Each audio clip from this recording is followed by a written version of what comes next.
What if I told you that a janitor cleaning blood off space station walls was actually the last hope for every thinking mind in the galaxy, and that the person hunting her wasn't just an assassin, but her own sister? Stick around, because this story about humanity's strangest love triangle is about to blow your mind. Listen, I've seen my fair share of abandoned space stations floating in the void. Most of them are picked clean by the time scavengers like me get there. But Station Echo 7, there was something different about this one. Something that made my skin crawl the moment I docked my salvage ship to its outer hull. The airlock hissed open and I stepped into darkness so thick it felt like walking through black syrup. My headlamp cut through the gloom, revealing twisted metal corridors that stretched into nothingness. The air recyclers had been dead for months, maybe years. Every breath tasted like rust and decay. I'm Rhett Morrison, by the way. Been salvaging derelict stations for the better part of a decade. It's not glamorous work, but it pays the bills and keeps me away from the politics of the inner colonies. Out here in the Rim, nobody asks questions about your past. They just care if you can deliver the goods. But Echo 7 was giving me the creeps in ways I couldn't explain. My scanner was picking up faint energy signatures deeper in the station. That usually meant either valuable tech or something dangerous. Sometimes both. I made my way through what used to be the main concourse. Shop fronts stood empty, their security gates torn open like metal flowers. Whatever happened here had happened fast. Shopping bags still scattered on the floor, contents spilled and forgotten. A child's toy robot lay on its side, its LED eyes dark and lifeless. That's when I heard it, a soft scraping sound like metal on metal echoing from somewhere ahead. My hand went instinctively to the plasma cutter on my belt. Not much of a weapon, but it had gotten me out of tight spots before. The sound was coming from the maintenance level. I found an access hatch and dropped down into a maze of service tunnels that ran beneath the main deck. The scraping was louder here, more rhythmic. Someone or something was moving around down there. I crept forward, following the sound through passages barely wide enough for my shoulders. The maintenance tunnels of old stations like this were never meant for human comfort. They were cramped, poorly lit, and filled with pipes and conduits that seemed to reach out and grab you in the dark. Then I saw the light, a soft blue glow emanating from around the next corner. I pressed myself against the wall and peered around the edge. What I saw stopped me cold. It was an alien, but not like any I'd seen before in the trading posts or commercial districts. This one was small, maybe 5 feet tall, with pale blue skin that seemed to shimmer in the darkness. She was wearing a maintenance worker's jumpsuit that was 3 sizes too big for her, and she was methodically scrubbing what looked like dried blood from the tunnel walls. Her movements were careful, precise, almost ritualistic. But what really caught my attention were her eyes. They glowed with the same soft blue light I'd seen from around the corner. Not harsh or alien-looking, just sad. She hadn't noticed me yet. Part of me wanted to back away, pretend I'd never seen her. Salvage protocol was clear about encountering survivors on derelict stations. Too much paperwork, too many questions. But something about the way she moved, the careful attention she paid to cleaning away every trace of whatever violence had happened here, made me hesitate. That's when my boot scraped against a loose panel. She spun around so fast I thought she might bolt. Her glowing eyes went wide with terror, and I watched her skin shift from pale blue to almost transparent white. She dropped her cleaning implement and pressed herself against the far wall. "Please," she whispered in accented standard, "please don't report me. I'm not supposed to be here." I held up my hands, trying to look as non-threatening as a 6-foot human with a plasma cutter could manage. "Hey, it's okay. I'm not security, just a salvager." She stared at me for a long moment, those glowing eyes searching my face. Salvager. Yeah, I picked through the bones of dead stations looking for anything worth selling. Name's Rhett. I know what salvagers do. Her voice was barely above a whisper. They take everything of value and leave. Pretty much. What are you doing down here? She looked down at the cleaning equipment scattered around her feet. I was maintenance crew. 3rd shift. When the bad thing happened, I hid. I've been hiding ever since. How long? 67 days. Jesus. 67 days alone on a dead station, living in the maintenance tunnels like some kind of ghost. No wonder she looked half-starved. "What's your name?" She hesitated. Corel. My designation was Corel 457 Maintenance. Just Corel's fine. I took a step closer and she flinched. What happened here, Corel? What was the bad thing? Her skin shifted colors again, cycling through shades of blue and gray like emotional camouflage. Raiders came, not normal pirates. Something else. They were looking for someone specific. They had equipment, scanners that could read genetic markers. Genetic markers. DNA traces, bloodline identification. She wrapped her arms around herself. They killed everyone who didn't match their parameters. Men, women, children, didn't matter. They were systematic about it. A chill ran down my spine that had nothing to do with the station's dead life support. And you hid. I hid, she confirmed, in the deepest maintenance shafts. I know this station better than anyone. I've been cleaning it for 3 years. 3 years. I looked at her more carefully. She was definitely not human, but there was something about her features that seemed almost familiar. The bone structure, the way she held herself, like she was trying to make herself invisible. Why are you still here? Why didn't you leave when a transport came by? Her laugh was bitter. What transport? And go where? I'm a maintenance worker, third-class citizen, no family, no connections. Even if I could get passage somewhere, I'd just end up in another maintenance base scrubbing someone else's blood off the walls. The resignation in her voice hit me harder than I expected. I'd been alone for a long time, but I'd chosen that isolation. This woman, girl, whatever she was, had it forced on her. Well, Hayden, I said, making a decision I'd probably regret. You can't stay here forever. Station's picked clean anyway. Nothing left worth salvaging. I know. The power core will fail completely in another few weeks. Then the life support will shut down permanently. Come with me. The words were out of my mouth before I could stop them. Her eyes went wide again, but this time with surprise instead of fear. What? Come with me. I've got a ship. It's not much, but it beats dying alone in the dark. She stared at me like I just offered to make her queen of the galaxy. You don't know me. You don't know anything about me. I know you've been cleaning up other people's messes for 3 years. I know you survived 67 days alone on a dead station. And I know you're too decent to leave behind. For a moment, something flickered in those glowing eyes.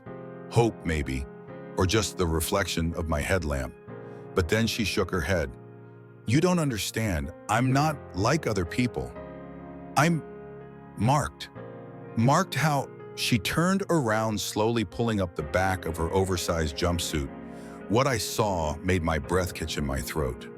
Covering most of her back was an intricate pattern of what looked like living light, swirling designs that pulsed with the same blue glow as her eyes. It was beautiful and alien and completely unlike anything I'd ever seen. What is it? I don't know. She let the jumpsuit fall back into place. It was found as a baby abandoned in a medical facility. The mark was already there.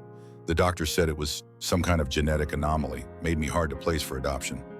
So you ended up in maintenance. People with marks like mine usually do. We're considered unlucky.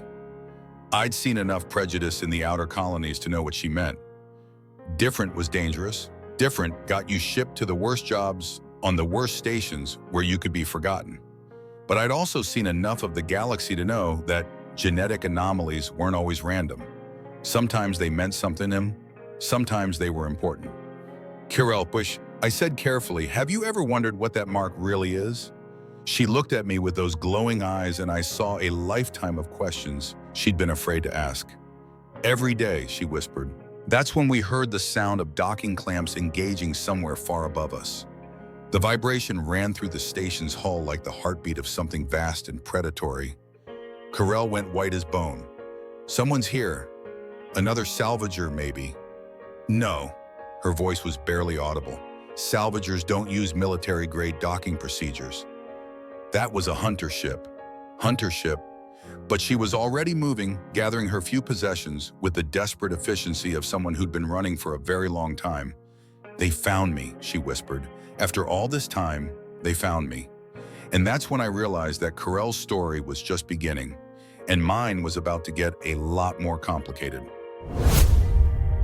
The sound of boots on metal echoed through the station's corridors above us. Heavy, deliberate steps. Whoever had just docked wasn't trying to be quiet. They wanted us to know they were here. Carell was stuffing her few belongings into a worn maintenance bag with shaking hands. "We have to go, now. They have scanners that can track genetic signatures through hull plating." "Wait a second." I grabbed her arm gently, feeling how thin she was beneath this oversized jumpsuit. "Who exactly is they, and why would anyone be hunting a maintenance worker?" She looked at me with those glowing eyes, and I saw something I hadn't noticed before. Fear, yes, but underneath it there was something else. Resignation. Like she'd been expecting this moment her entire life. "I told you I was marked," she whispered, "but I didn't tell you why that matters." The footsteps above us were getting closer. Multiple sets now, at least 3 people moving in formation. Military precision. "Then tell me now, because we're running out of time." She pulled up her sleeve, revealing more of those swirling light patterns on her forearm. These aren't just genetic anomalies, they're indicators. Markers of bloodline heritage that goes back centuries. Heritage of what? I don't know exactly, but there are people who do, and they've been systematically eliminating anyone who carries these marks. The pieces were starting to come together in my head, and I didn't like the picture they were forming. The raiders who hit the station. They weren't random pirates. No, they were cleaners, hired to eliminate bloodline traces before they could become problematic. Problematic, how? But before she could answer, a new voice echoed through the station's comm system. Female, cold, with the kind of authority that came from never being questioned. "Attention. This station is now under galactic health and safety inspection. All personnel are required to report to the main concourse for identification and processing." Carell went even paler. "That's her. That's the voice from my dreams." "Your dreams?" "I've been having the same nightmare for weeks. A woman's voice calling my designation number, telling me it's time to come home." The voice continued over the comm. "We are aware there may be survivors hiding in the maintenance sections. Compliance is mandatory. Resistance will be met with appropriate force." I looked at Carell, saw the terror in her face, and made another decision that would probably get us both killed. "Do you trust me?" She stared at me for a long moment. "I don't have a choice." That's not what I asked. Her skin shifted through several shades of blue before settling on something that looked almost hopeful. "Yes, I trust you." "Good, because we're going to do something incredibly stupid." I led her deeper into the maintenance tunnels, away from the main access points. These old stations were honeycombed with service passages that most people didn't even know existed. I'd been mapping them since I arrived, looking for anything valuable that previous salvagers might have missed. "Where are we going?" Carell whispered. "My ship, but we're taking the scenic route." We crawled through ventilation shafts that hadn't been cleaned in years. The air was thick with dust and the smell of recycled atmosphere gone stale. Behind us, I could hear the hunters moving through the station with systematic efficiency. They were checking every room, every closet, every possible hiding place. "They're good," I muttered as we paused at a junction. "They're professionals," Carell corrected. "This is what they do, hunt people like me." "How many people like you are there?" "Not many, not anymore."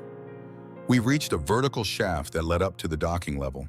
I could see the lights of my salvage shone through a maintenance porthole. So close, but the corridor between us and the airlock was exposed. Anyone watching the docking bay would see us coming. "We need a distraction," I said. Carell looked at me with those glowing eyes. "I have an idea, but you're not going to like it." "So we already don't like any of this. What's your idea?" "I give myself up, draw them away from the docking bay. You get to your ship and leave." "Absolutely not." "Red, you don't understand. These people, they don't just kill marked ones like me. They study us. They want to know why we're different, what makes our genetics unique. If I surrender, they'll take me alive. It might buy you enough time to escape. And then would I just fly away and pretend I never met you?"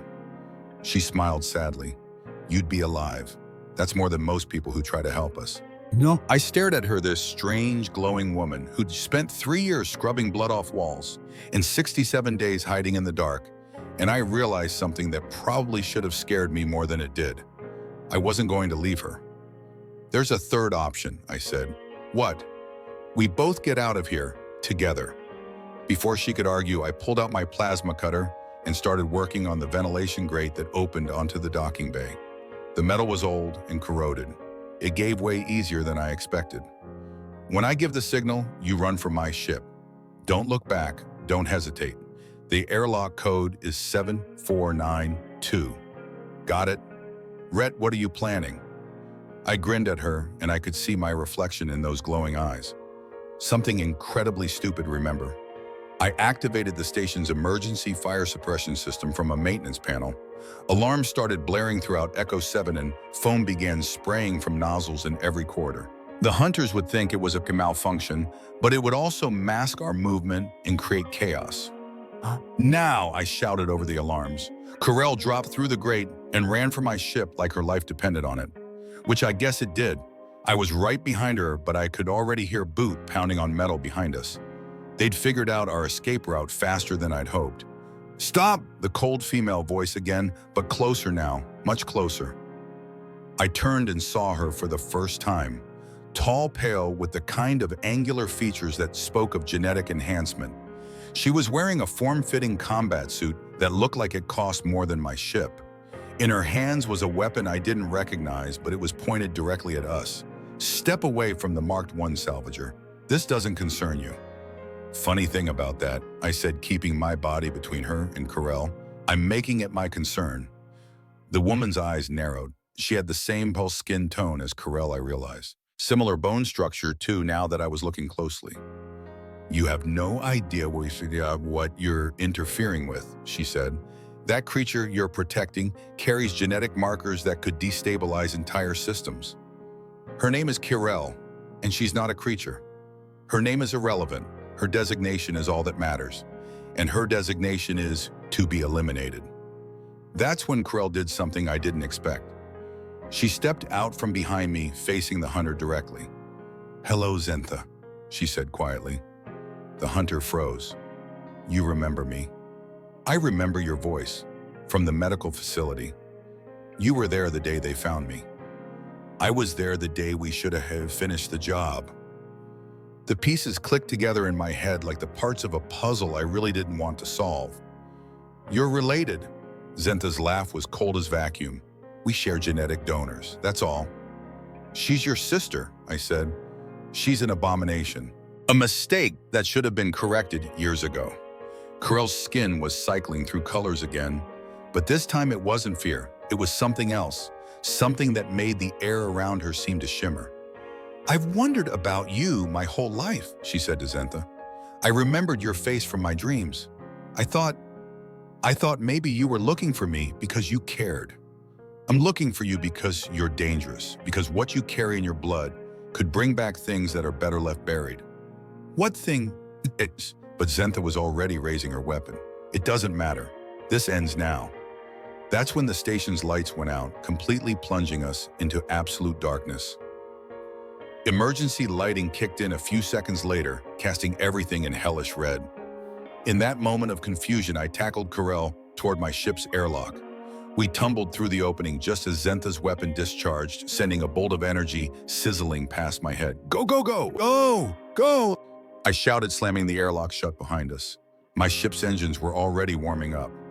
I'd programmed an emergency departure sequence years ago, never thinking I'd actually need it. The docking clamps released with a series of metallic clangs, and we pulled away from Echo 7 just as more hunters poured into the docking bay.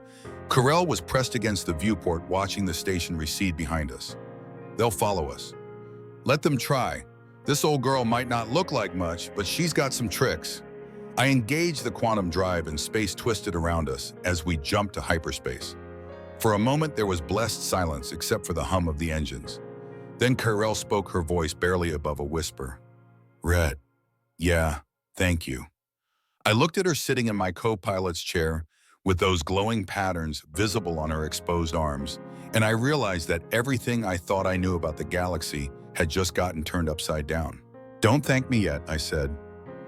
This is just the beginning.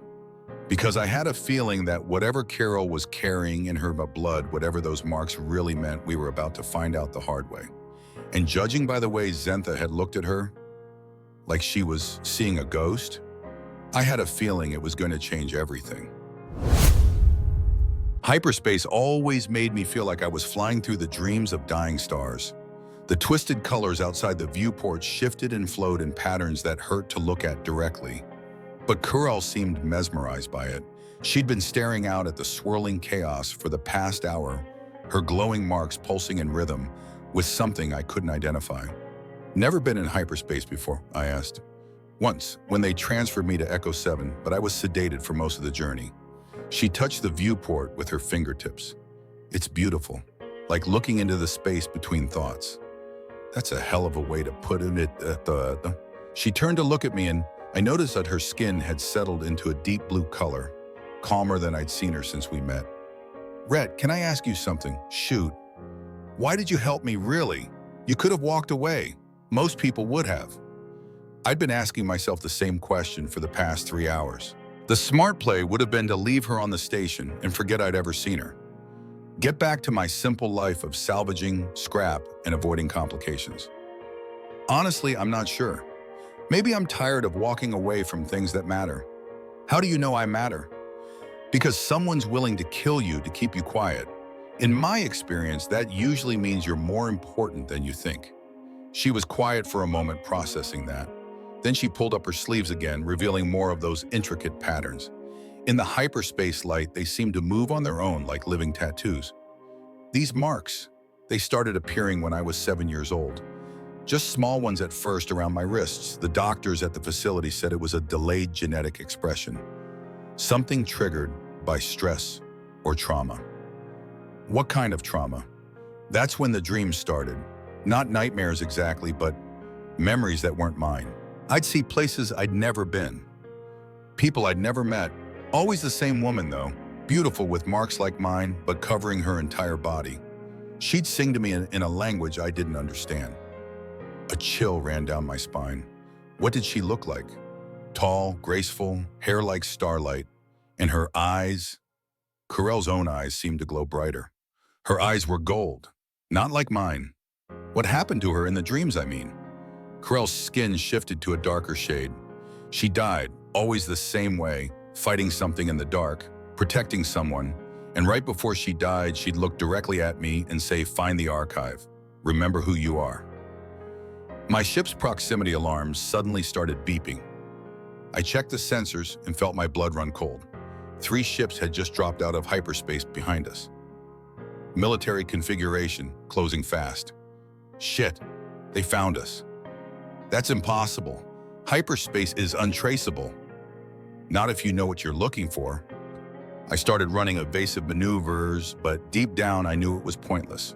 Those ships were newer, faster, and definitely better armed than my salvage vessel. Kurel, I need you to think.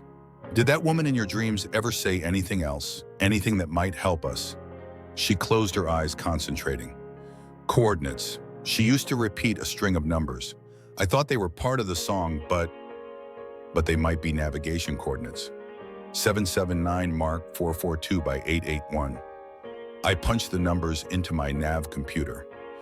They corresponded to a location in the outer veil, a region of space that was officially empty. No habitable worlds, no mining operations, no shipping lanes, just cosmic dust and dying stars. That's where we're going, I said, adjusting our course. But there's nothing out there. Maybe that's the point. The pursuing ships were gaining on us. My comm system crackled to life, and I heard Zentha's cold voice again. Salvager Morrison. You're harboring a dangerous genetic deviant. Surrender now and you'll be allowed to leave unharmed. I keyed the mic. Counteroffer. Go to hell. Your ship is outgunned and outnumbered. This is your final warning. Yeah, well, here's mine. I cut the engines and let us drift for a moment. The pursuing ships had to adjust their course to avoid overshooting us. In that split second of confusion, I activated my ship's emergency quantum burst. It was a one-shot deal, a desperate move that would either save us or tear my ship apart at the molecular level. The quantum drive overloaded, creating a massive spike in our hyperspace wake. We shot forward like a bullet from a gun, leaving our pursuers behind in a cloud of twisted space-time. But the overload had damaged our navigation systems. Warning lights were flashing all over my control panel, and I could smell burning circuits in the air. "Are we going to make it?" Carell asked. "That depends on your definition of make it." We dropped out of hyperspace 20 minutes later, emergency systems screaming warnings about hull stress and engine failure. But we'd made it to the coordinates from Carell's dreams. What we found there made both of us forget about our mechanical problems. It was a space station, not derelict like Echo 7, but ancient, older than anything I'd ever seen, with flowing organic curves that seemed to grow rather than be built. And it was huge, easily 10 times the size of a standard orbital platform. "What is that?" Carell whispered. "I have no idea, but your dream woman knew about it." The station was sending out a signal, not a distress call or a warning, but something else. A pattern of tones that seemed familiar, though I couldn't place where I'd heard them before. "It's the song," Carell said suddenly. "The woman in my dreams used to sing those notes." As we got closer, I could see that the station's hull was covered in the same swirling patterns that marked Carell's skin. But these were massive, stretching across kilometers of metal and crystal. "Carell, I think we found your archive." She was staring at the station with an expression I couldn't read. Fear, wonder, and something else. Recognition. "I've been here before," she said quietly. "In your dreams." "No, really, I remember this place. The way the light hits those crystal spires. The sound the air recyclers make. I was born here." A docking bay opened in the station's side, clearly meant for us. Emergency lights guided us in like a welcoming embrace. It was the kind of automated response that suggested the station had been waiting for us, or waiting for Carell specifically. As we settled onto the docking platform, I noticed something that made my skin crawl. The walls of the docking bay were covered in what looked like memorial plaques, thousands of them, each one bearing the image of someone with glowing marks similar to Carell's. "Jesus," I muttered. "This is a graveyard. It's my bound." But Carell was already moving toward the airlock, drawn by something I couldn't see or feel. Her marks were glowing brighter than ever, and her skin had shifted to a color I'd never seen before. Pure silver, like liquid starlight. "Carell, wait." She turned back to me, and I saw tears streaming down her face. But she was smiling. "Don't you understand, Rhett? This is home. This is where I come from. All those memorial plaques. They're not just remembering the dead. They're waiting for the living to come back." The airlock cycled open and warm air flowed into my ship.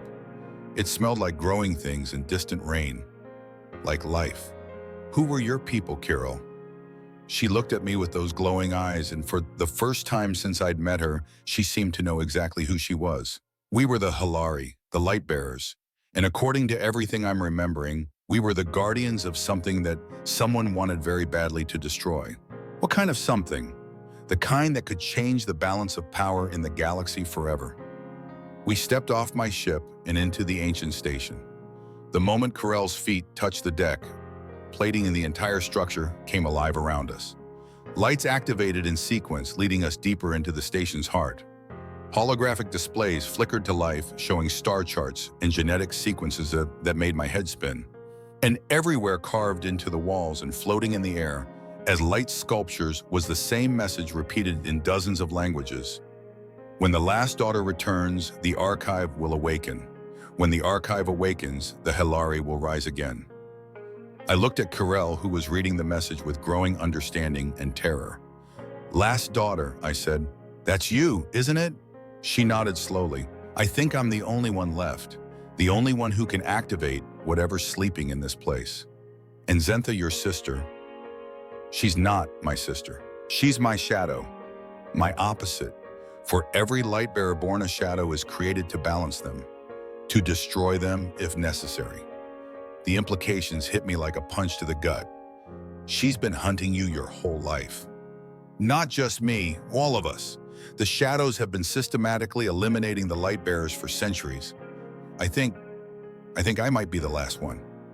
That's when the station's central chamber opened before us, revealing something that took my breath away.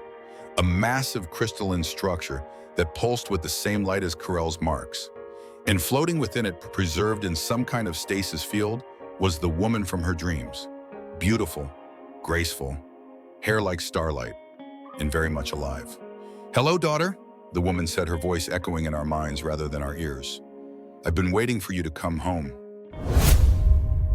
I've seen a lot of impossible things in my years salvaging the rim.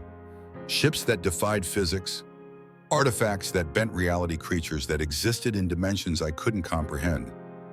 But watching Curl fall to her knees in front of that crystalline chamber, tears streaming down her face as she reached toward the woman inside, that hit me in a way I wasn't prepared for. "Mother," Carell's voice was barely a whisper. "Not your mother, child, but close enough. I am Viola, last queen of the Hellery, and you are my successor." The crystal chamber began to lower, bringing the woman closer to us.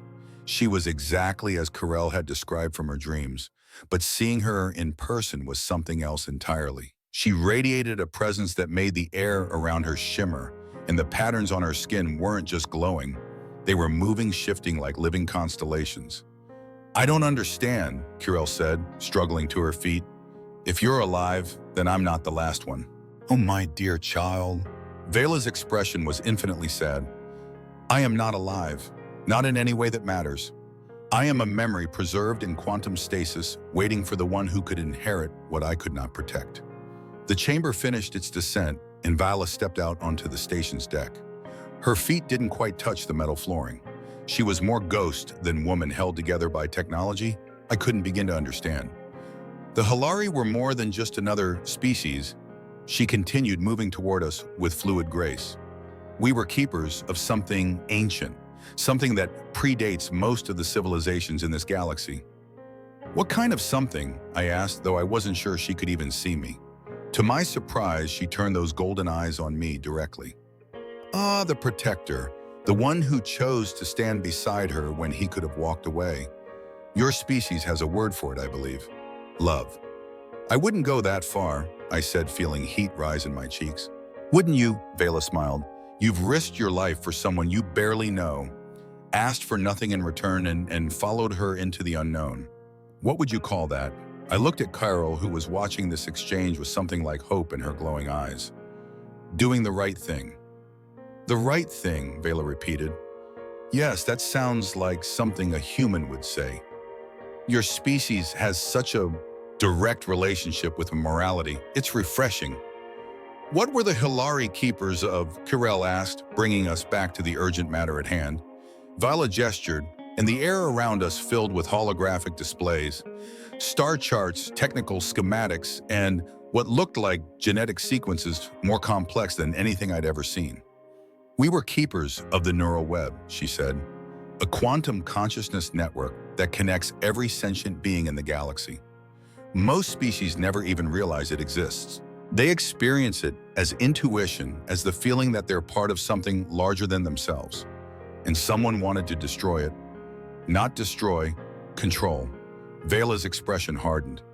"There are those who believe that if they could control the neural web, they could control the thoughts, emotions, and decisions of every sentient being connected to it. Imagine having the power to end wars by simply making everyone forget why they were fighting, or to start them by filling entire populations with manufactured rage." The implications were staggering. How is that even possible? The neural web operates on quantum frequencies that most technology can't even detect, but Hellery genetics allow us to interface with it directly. We can see the connections, feel the flow of consciousness between beings, and most importantly, she looked directly at Carell. We can control access to it. "That's why they've been hunting us," Carell said, understanding dawning in her eyes. "Not just to eliminate us, but to capture one of us, to study how our genetics work." "Precisely. And now you understand why Zentha exists. For every light bearer born, the universe creates a shadow. Someone with similar genetics, but inverted purpose. Where you would protect the neural web, she would exploit it. Where you would preserve free will, she would impose control. But she called herself my sister. She is, in a way. You were both created from the same genetic template, grown in the same laboratory. The difference is in your quantum signatures. You inherited the light. She inherited the shadow." My blood ran cold. "Created, you mean artificially?" Viola nodded gravely. the last desperate act of a dying civilization. We knew the shadows were closing in, knew that natural Hilari births were no longer possible. So we created two final children, one to preserve our legacy, one to potentially destroy it. Well, why would you create your own enemy? Because balance is fundamental to the universe. You cannot have creation without destruction, light without darkness, hope without despair. We hoped that by creating both aspects, we might achieve some kind of equilibrium. Instead, you created a civil war, I said. Instead, we created you. Viola said, looking at Corel with profound affection. And despite everything that has happened, despite all the pain and loss and years of hiding, you chose to be kind. You chose to help others. You chose to trust. She glanced at me. You chose to love. I don't know how to love, Corel said quietly. I've never had anyone to practice with. Haven't you? Vela gestured toward me. This man has shown you more genuine care in a few hours than most beings experience in a lifetime. He risked everything to save you, asked for nothing in return, and followed you into danger without hesitation. If that isn't love, what is? I felt something shift inside my chest like a lock clicking open. Looking at Corel, seeing the hope and fear and desperate longing in her glowing eyes, I realized Vela was right. Somehow impossibly, I'd fallen in love with this strange, beautiful woman who cleaned blood off walls and glowed in the dark.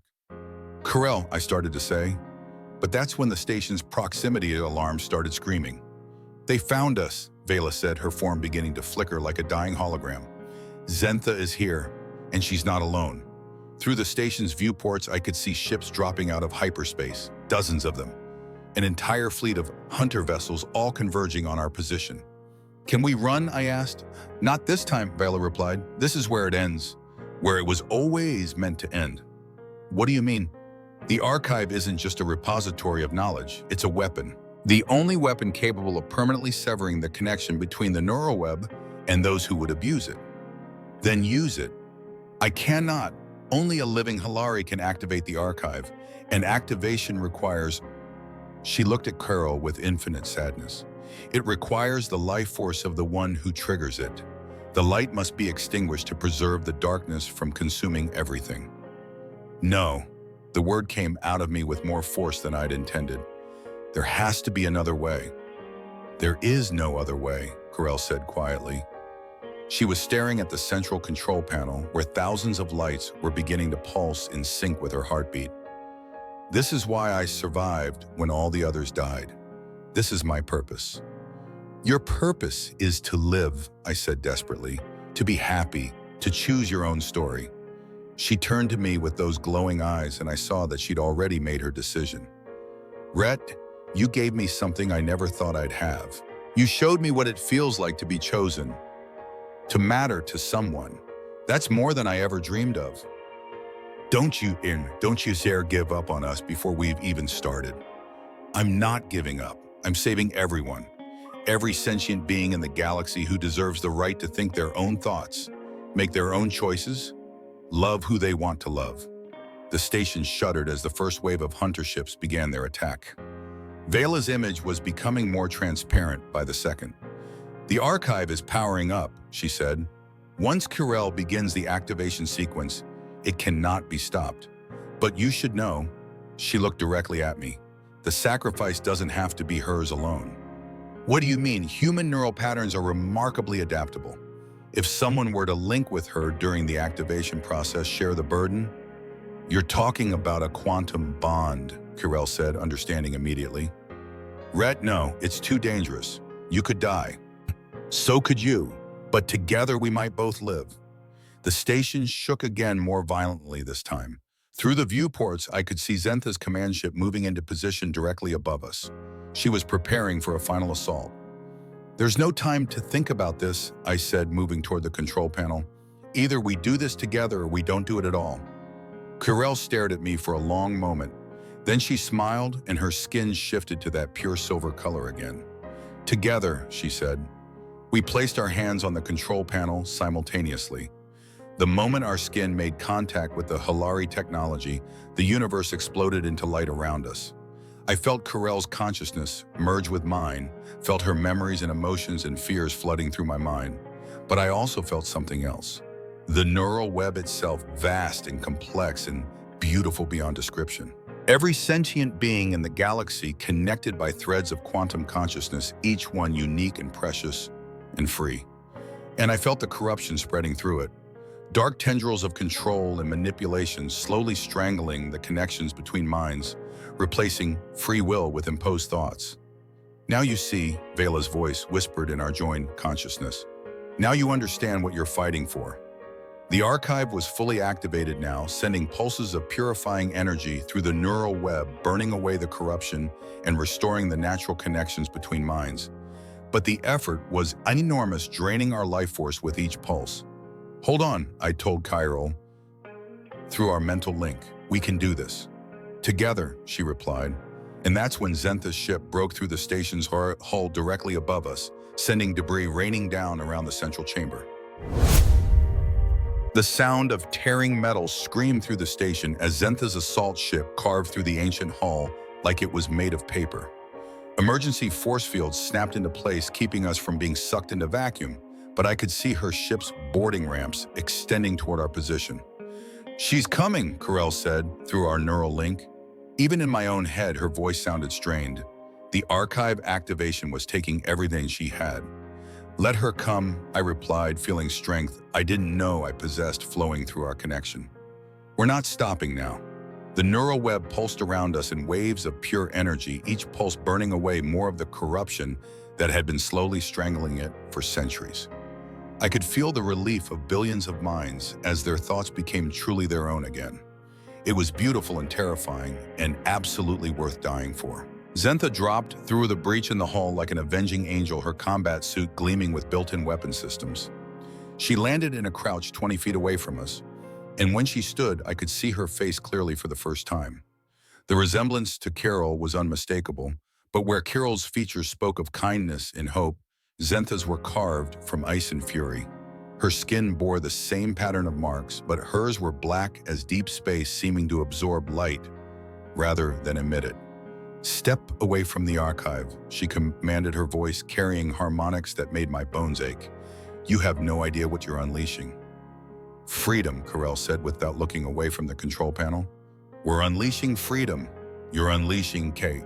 Zentha raised her weapon, a crystalline device that hummed with deadly energy. Without guidance, without control, sentient beings will tear themselves apart. They need structure. They need someone to make the hard decisions for them? Like you, I asked, keeping my hands on the control panel, even as she aimed at my head.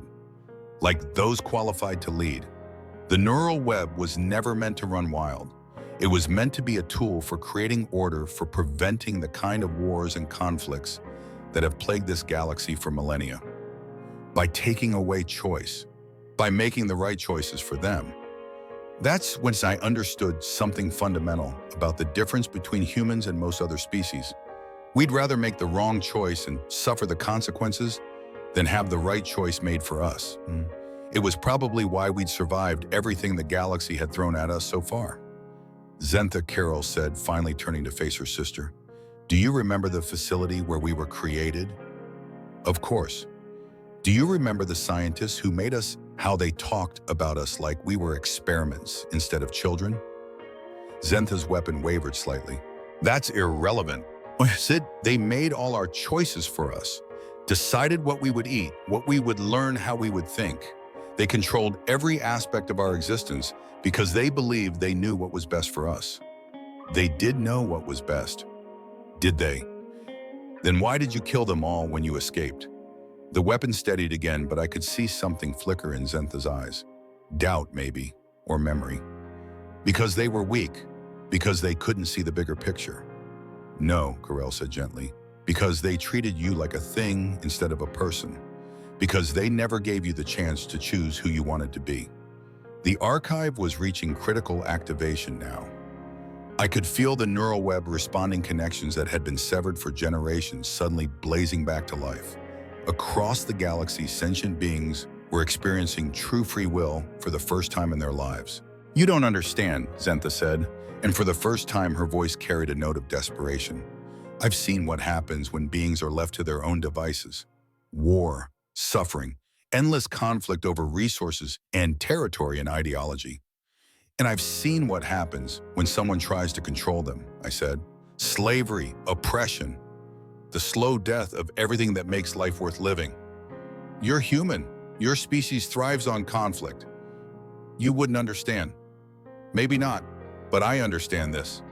I looked at Corell, feeling our connection pulse with shared purpose. Every person deserves the right to make their own mistakes, to fail and learn and grow and try again. That's not chaos. That's life.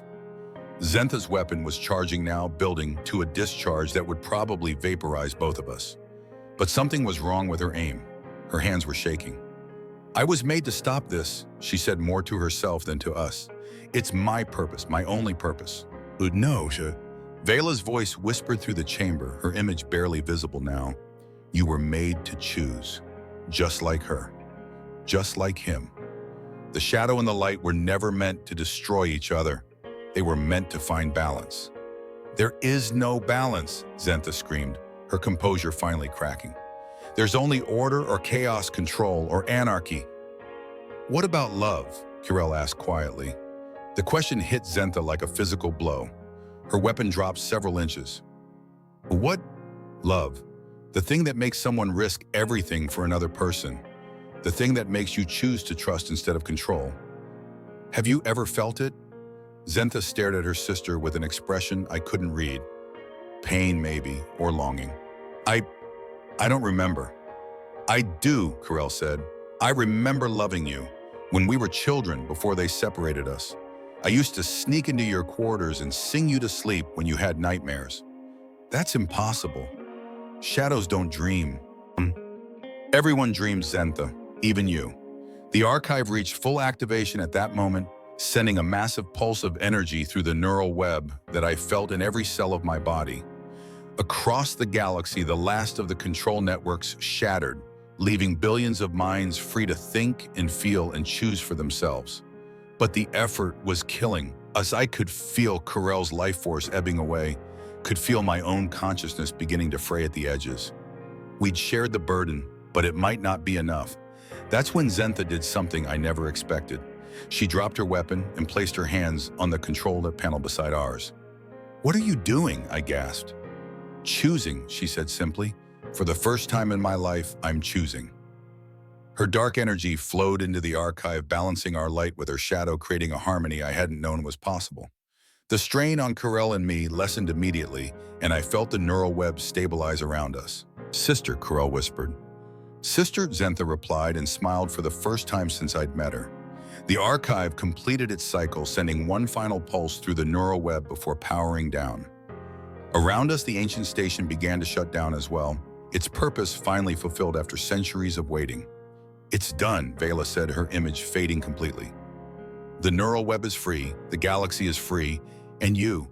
She looked at all three of us. You chose to save each other instead of destroying each other. Perhaps there's hope for this universe after all. Her image vanished, leaving us alone in the rapidly darkening chamber. We need to get out of here, I said, feeling the station's systems failing around us. This place is shutting down. Where will we go? Corell asked. I looked at these two women sisters who had found each other across a galaxy of pain and loss, and I realized I had an answer. Anywhere we want. That's the beauty of freedom. We get to choose. We made it back to my ship, just as the ancient station began its final shutdown sequence. As we pulled away, I watched it go dark section by section until it was just another piece of debris floating in the void. But the neural web was still there, invisible and infinite, connecting every sentient being in the galaxy with threads of pure possibility. And for the first time in centuries, those connections were free. So what now? Zentha asked from the co-pilot's seat. She'd traded her combat suit for civilian clothes, and without all the weapons and armor, she looked remarkably like her sister. Now we live, Corell said, taking my hand. We explore, we make mistakes, we learn from them, we love each other. And we protect what we've built, I added, because freedom isn't something you win once and keep forever. It's something you have to choose every day. 6 months later, we were running a legitimate salvage operation in the Outer Rim, using our knowledge of ancient technology to help colonies and settlements repair their equipment and improve their lives. Zentha had turned out to be surprisingly good at negotiation, while Kirell's ability to interface with alien technology made her invaluable for complex repairs. As for me, I'd found something I'd never expected to find among the stars. A family, a purpose, a reason to get up every morning that had nothing to do with profit margins or salvage quotas. Rhett, Kirell said one evening as we watched a binary sunset from the observation deck of our new ship, "Do you ever regret it? Giving up your old life for all this?" I thought about it for a moment. The simplicity of my old existence, the lack of complications or responsibilities or people who depended on me. "No," I said, pulling her closer. "I've never regretted choosing you, either of you." Zentha looked up from the technical manual she was reading. "Even though we're the most wanted fugitives in 3 sectors, especially because of that." They both laughed, and in that moment, I felt the neural web pulse around us. Billions of minds, all free to think and feel and choose for themselves. All connected by invisible threads of possibility and hope. It was beautiful. It was chaotic. It was messy and complicated and absolutely perfect. It was freedom, and it was worth everything we'd sacrificed to protect it. Hey everyone, I hope you enjoyed this journey through the stars with Rhett, Kirell, and Zentha. If this story resonated with you, if it made you think about freedom and choice and what it means to truly care for someone, please let me know in the comments below. What did you think of the neural web concept? Which character's journey spoke to you the most? And if you want to hear more stories like this one, stories about humanity's place in the galaxy and the choices that define us, please consider subscribing to the channel. Your support means everything to creators like me who believe that science fiction isn't just about cool technology and space battles. It's about exploring what makes us human. The moment our hands touched that control panel, I knew we'd crossed a line we couldn't uncross. The archive wasn't just activating. It was awakening something that had been sleeping in the quantum fabric of space itself. I could feel it through our neural link with Kirell, vast and ancient and incredibly dangerous. But Zentha felt it too. Her assault ship punched through the station's hull like it was made of tissue paper, and she dropped into our chamber with the fluid grace of a predator who'd been hunting her entire life. The combat suit she wore wasn't just armor. It was a weapons system that made her into a living instrument of destruction. "You have no idea what you're unleashing," she said, her voice carrying harmonics that seemed to bypass my ears and speak directly to my nervous system. "The neural web isn't just consciousness, Kirell. It's chaos given form." "It's freedom," Kirell replied without taking her hands off the control panel. The patterns on her skin were blazing now so bright I had to squint to look at her directly. "Something you've forgotten the meaning of." "I've forgotten nothing is Zentha's weapon, some kind of crystalline device that hummed with lethal energy, tracked between us. I remember everything. Every experiment, every test, every time they opened us up to see how we worked. That stopped me cold. Opened you up. The scientists who created us weren't content with just growing us in tanks," Zentha continued, never taking her eyes off Kirell. "They wanted to understand why our genetics were so different from baseline templates. So they explored extensively." I felt Kirell's pain spike through our connection, sharp and bright and mixed with memory. Images flashed through our shared consciousness. Sterile rooms, cold tables, hands that hurt instead of healed. "They did it to you too," I said to Kirell. "Until I learned to hide the pain," she whispered. "Until I learned to make myself invisible." "But I learned something else," Zentha said, her weapon beginning to charge. "I learned that power without control is meaningless. That freedom without guidance is just another word for suffering." The archive was building toward critical activation now. Through the neural web, I could sense billions of minds suddenly becoming aware of connections they'd never felt before. It was beautiful and terrifying, like watching a galaxy wake up. Zentha to Kirell said, finally turning to face her sister directly, "Do you remember the lullaby?" The weapon wavered. "What was the song our genetic mother used to sing in the tangy dreams before they separated our growth chambers? You used to hum it when you thought no one was listening." That's not, Zentha's composure cracked slightly. "Those weren't real memories. They were implanted programs." "Then how do I know the words?" and Corel began to sing. Not in standard, not in any language I recognized. The words seemed to bypass language entirely and speak directly to something deeper than conscious thought. The melody was haunting and ancient, filled with love and loss and infinite sadness. Xantha's weapon dropped several inches. Stop. You used to cry when she sang it. In the dreams, I mean. Before they taught you that crying was weakness. Stop it. I cried too, but I cried because it was beautiful. Because it made me feel connected to something larger than myself. Stop, Xantha fired. The energy beam should have vaporized Corel instantly. Instead, it struck the barrier of light that had formed around us as the archive reached full activation. The quantum field absorbed the blast and reflected it back, sending Xantha flying across the chamber. The neural web is protecting us, I realized. It's protecting everyone, Corel corrected, from people who would use it as a weapon. Xantha picked herself up, her combat suit sparking from the feedback. You think you're saving them? You're condemning them to eternal conflict, without guidance, without control. They all tear each other apart, like we're doing right now. The question hung in the air between them.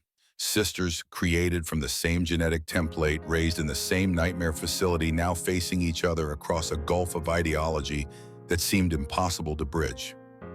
I was made to stop you, Xantha said, but there was less conviction in her voice now. It's my purpose, my programming. No, said a new voice. Vela's image materialized between them, more solid than I'd seen her since we arrived. You were made to choose, both of you. The first queen, Xantha breathed, dropping to one knee. None of that, Vela said sharply. I'm no more royal than either of you, just older, and perhaps a little wiser about the nature of choice. You created us to fight each other, Xantha accused. I created you to balance each other. Light and shadow, creation and destruction, hope and caution. The universe needs both.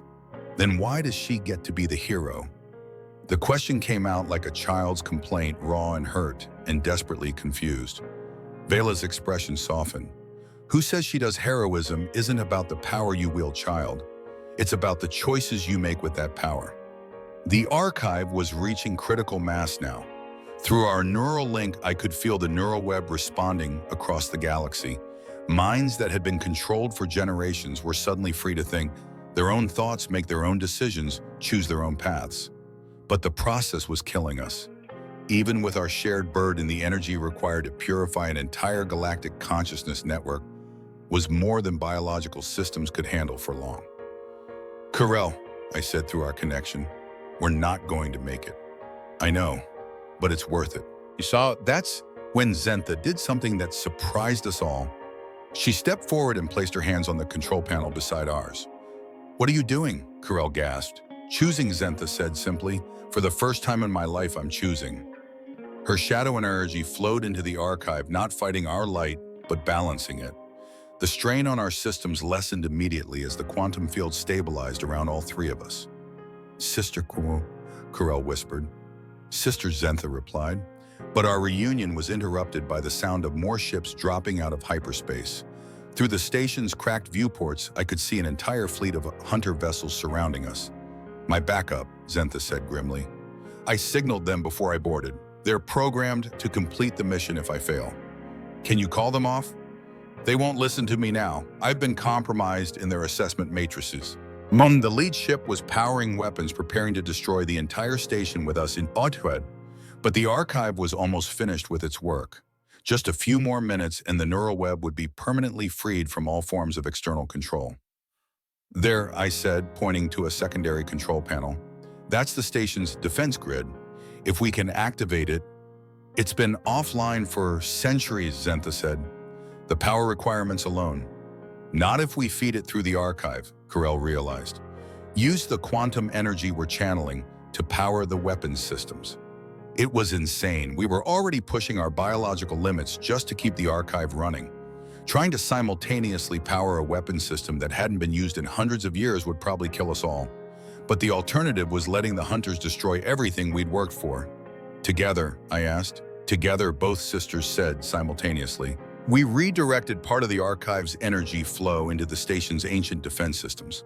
Lights that had been dark for centuries blazed to life around us. Weapon emplacements that had been considered archaeological relics suddenly hummed with deadly purpose. The station's defense grid fired as one, sending lances of pure energy through space to strike the Hunter fleet. Ship after ship vanished in brilliant explosions, their hulls unable to withstand weapons designed by a civilization that had mastered quantum warfare. But the effort cost us. I felt Zentha collapse beside us, her shadow energy flickering like a dying candle. Karel wasn't much better. Her light was dimming rapidly as the archive drew the last of her strength. "Almost there," she whispered. "Just a little more." The neural web pulsed one final time, sending a wave of liberation across the galaxy that I felt in every cell of my body. Trillions of minds suddenly free to think and feel and choose for themselves. It was the most beautiful thing I'd ever experienced. Then the archive powered down and we all collapsed. When I came to the station, was eerily quiet. Emergency lighting cast everything in a red glow, and I could hear the distant sound of failing systems. But we were alive. "Karel Kaw," I called out. "Here," came her weak reply. She was sitting beside Zentha, who was unconscious but breathing. "Did we do it?" She smiled, and even in the emergency lighting, her skin glowed with a soft, gentle radiance. "We did it. The neural web is free. Every sentient being in the galaxy now has the right to think their own thoughts. And Zentha, she'll be okay. The shadow energy took a lot out of her, but she's stronger than she looks." I looked around at the darkening station, at the debris from the battle, at these two women who had found each other across a galaxy of pain and separation. "So what happens now?" Kira looked at me with those glowing eyes, and for the first time since I'd met her, there was no fear in them. No uncertainty, just peace. "Now we choose," she said simply. "For the first time in our lives, we get to choose who we want to be." The station shuddered around us as more systems failed. Whatever power source had kept this place running for centuries was finally giving out. We needed to get back to my ship before the whole structure collapsed. "Can you carry her?" I asked, gesturing to Zentha. "We both can," Karel replied, and I felt what she meant through our neural link. The connection we'd forged during the archive activation hadn't faded. If anything, it had grown stronger. I could sense her thoughts, her emotions, her intentions as clearly as my own. Together, we lifted Zentha and made our way back through the dying station. The memorial plaques we'd seen earlier were dark now. Their eternal vigil finally ended. The Hilari had completed their purpose. The last of their bloodline had fulfilled the destiny they'd been created for. But that didn't mean their story was over. Zentha stirred as we reached my ship's airlock. Her eyes fluttered open, unfocused and confused.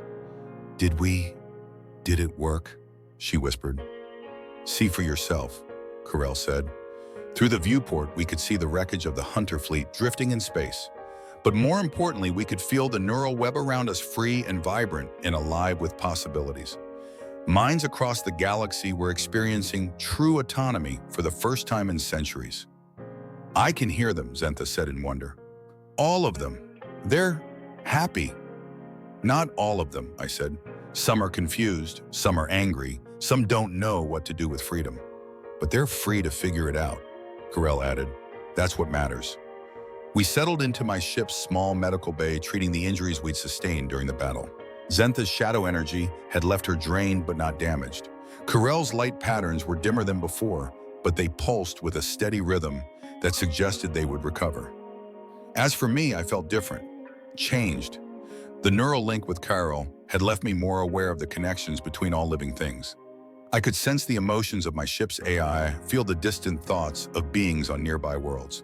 It wasn't overwhelming, more like background music I'd never noticed before. "What happens to us now?" Zentha asked. She was sitting on the edge of a medical cot, looking smaller without her combat suit, more vulnerable, more human despite her alien heritage. "What do you want to happen?" Karel replied. I don't know. I've never had to think about what I wanted before. My entire existence has been defined by my purpose. Hunt the light bearers, preserve order, maintain control." "Well, the light bearers are gone," I pointed out, "and order is overrated. As for control," I shrugged, "maybe it's time to let someone else make the decisions for a while." "You mean let myself make decisions?" "That's the idea." Zentha was quiet for a long time, processing this concept. Finally, she looked up at both of us. "I I think I'd like to learn how to be someone's sister again, she said quietly. Carell's smile could have powered a small star. I'd like that too. We spent the next few hours just talking, really talking for the first time. Zentha told us about her life as a hunter, the loneliness of her purpose, the constant pressure to be perfect. Carell shared her memories of the maintenance crews, the small kindnesses that had kept her going, her dreams of a life beyond cleaning other people's messes. And I found myself opening up about things I'd never told anyone.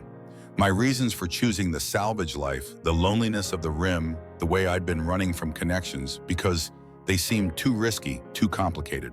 You know what's funny, Mwala, I said as we watched the ancient station finally go dark through the viewport. I spent years avoiding complications. And now I'm voluntarily signing up for the biggest complication imaginable. What's that? Carell asked. A family. The word hung in the air between us, carrying weight I hadn't expected, but it felt right. These two women sisters who had found each other across a galaxy of pain and separation had somehow become the most important people in my life. A family, Zentha repeated slowly as if testing the concept. I've never had one of those. Neither have I, Carell said. Not really. Well, I said, I guess we'll have to figure it out together. Over the next few days, as we traveled away from the location of the ancient station, we began to see the effects of what we'd done. News feeds from across the galaxy reported strange phenomena. Political movements that had been rigidly controlled for decades, suddenly splintering into diverse factions. Artists creating works that defied all previous categories. Scientists making breakthroughs by following intuitions they'd never trusted before. There was chaos, yes. Confusion and conflict as beings who had never truly chosen anything for themselves suddenly found themselves faced with infinite possibilities. But there was also joy, discovery, growth, freedom in all its messy, complicated, beautiful glory. Do you think we did the right thing? Zentha asked one evening as we sat in the ship's common area, sharing a meal I'd cooked from our rapidly dwindling supplies. I think we did the only thing we could live with, Carell replied. The rest? That's up to everyone else now. That's terrifying, Zentha admitted. That's life, I said. We'd been receiving messages for days now. Some were grateful, beings who had felt the moment of liberation and understood what it meant.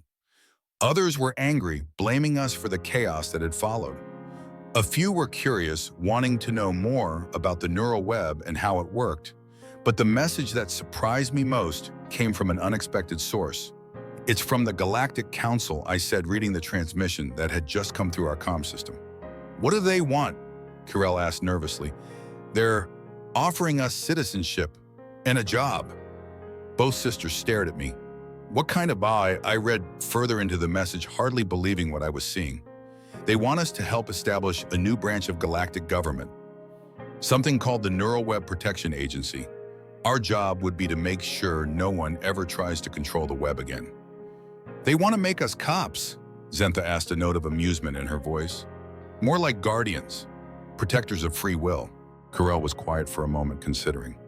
What do you think, Ugh? I looked at these two remarkable women, thinking about everything we'd been through together. The fear, the danger, the moment when we'd risked everything to give the galaxy the gift of choice.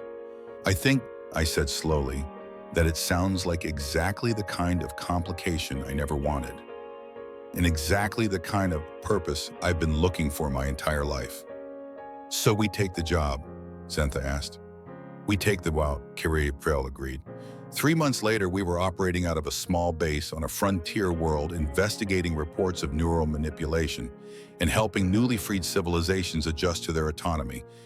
It wasn't easy work. There were still those who preferred the old ways, who thought freedom was too dangerous to be left to individuals. But every day we got to see the results of what we'd fought for. Artists creating beauty that had never existed before. Scientists making discoveries that had been impossible under controlled thinking. Ordinary beings falling in love, raising families, building lives based on their own choices rather than imposed directives. Any regrets? I asked Carell one evening as we watched the sunset from our base's observation deck. She leaned against me, her skin glowing softly in the fading light. Through our neural link, I could feel her contentment, her sense of purpose, her love. Only one, she said. What's that? I regret that it took us so long to find each other. From inside the base, we could hear Zentha laughing at something on the communication array. She'd discovered a talent for negotiations using her former hunter skills to track down bad actors, while her newly awakened empathy helped her understand their motivations. "Do you think she's happy?" I asked. "I think she's learning how to be happy. That's more than any of us had a few months ago." As the last light faded from the sky, the stars came out in all their glory. Somewhere among them were billions of beings, all free to think their own thoughts, make their own choices, determine their own destinies. It was messy, it was complicated, it was sometimes dangerous. It was perfect.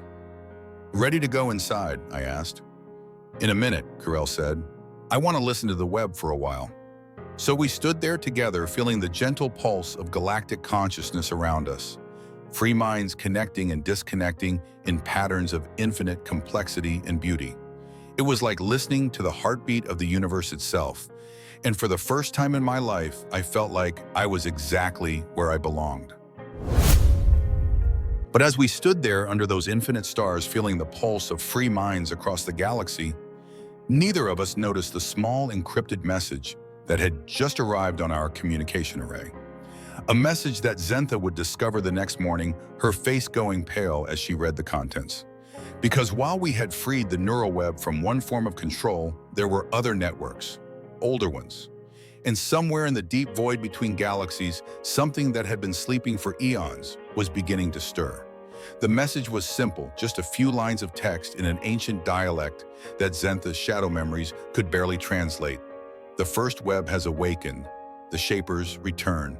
The test begins anew." But that, as they say, is a story for another time. For now, let me ask you something. What did you think of Carell and Rhett's journey? Did their choice to risk everything for freedom resonate with you?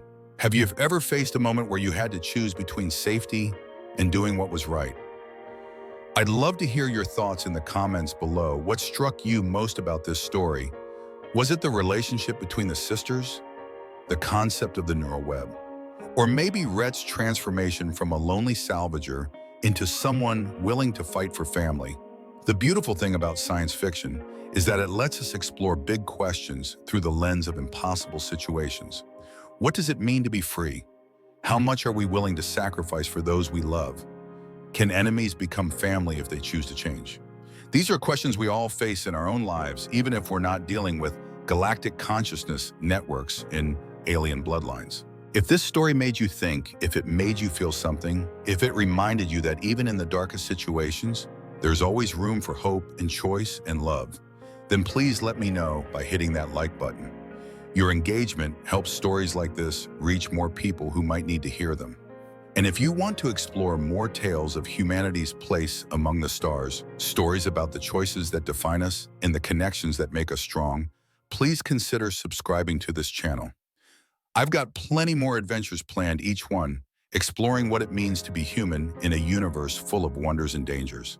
Some upcoming tales I'm working on include a tale about the last human diplomat trying to prevent a war between species that communicate through colors, a story about a human mechanic who discovers that spaceships in her sector have been developing consciousness, and yes, maybe we'll revisit Rhett, Carell, and Zentha when those mysterious shapers decide to make their presence known.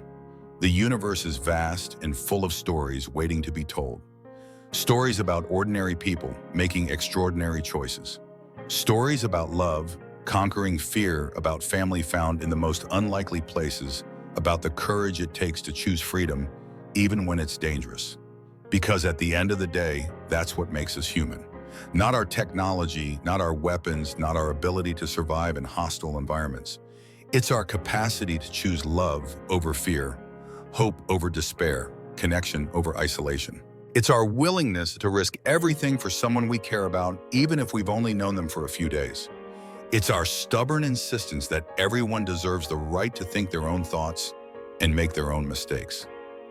That's the real message of this story. That's what HFY is all about. Not that humans are perfect, but that we're perfectly willing to be imperfect if it means preserving what matters most. So thank you for joining me on this journey through the stars. Thank you for caring about Carell's struggle to find her identity, Rhett's journey from isolation to connection, and Zentha's transformation from hunter to protector. Most of all, thank you for believing that stories matter. That the tales we tell ourselves about who we are and who we can become have the power to change not just our own lives, but the lives of everyone around us. The neural web may be fiction, but the connections between us are real. Every time you choose kindness over cruelty, understanding over judgment, love over fear, you're sending ripples through the web of human consciousness that surrounds us all. Make those ripples count. Until next time, keep reaching for the stars. Keep choosing hope.